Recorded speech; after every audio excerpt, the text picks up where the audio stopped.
First, state has different components, and government is the important component of the state.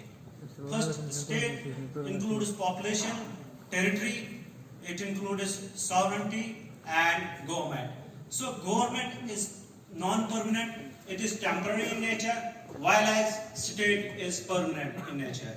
So here we will discuss that some of the cases have been revealed, some of the evidences have come forth, which clearly indicates that state is the violator of the human rights. It leads to further escalation in nature.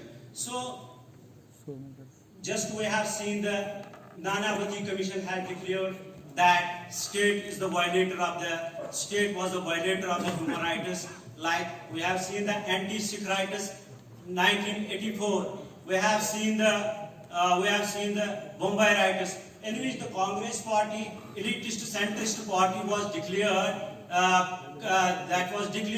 responsible for those lynchings. And another statement of the J.S. Verma, he has stated that state is arbitrary in nature. It is violating the rights of the humans.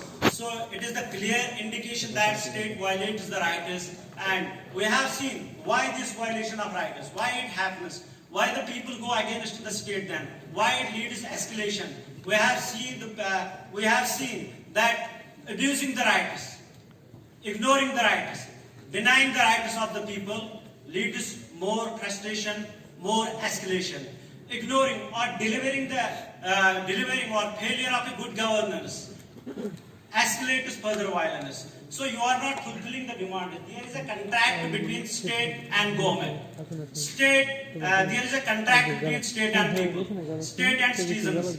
So they are appointing you, they are selecting you, people are giving you the mandate, and in response you have to fulfill their rights.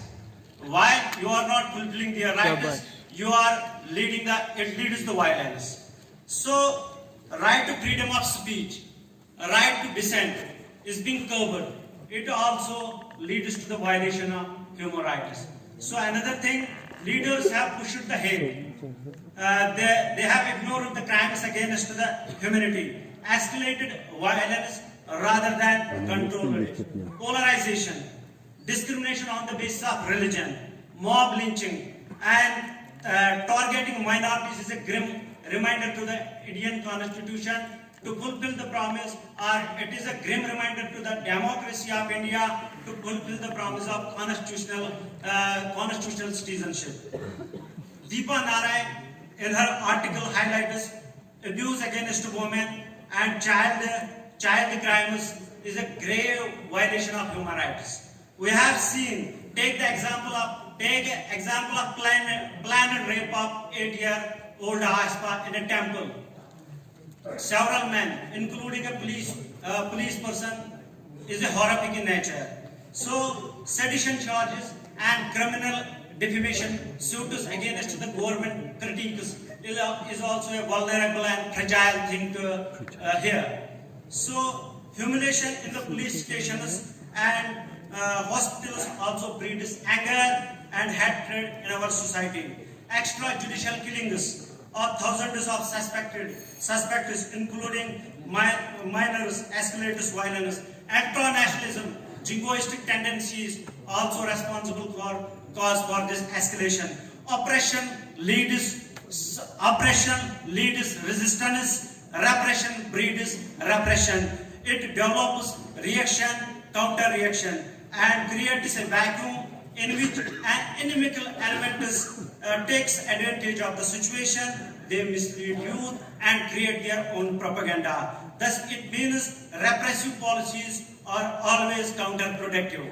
So, it is better we apply the due course of law. We must be the loyalists of the Constitution, not the loyalists of the government, not the loyalists of the political party. If we will apply the due course of law, it will certainly serve a larger purpose. So it promotes, if the state promotes the majoritarianism, it violates the rights of the minorities. Thanks a lot.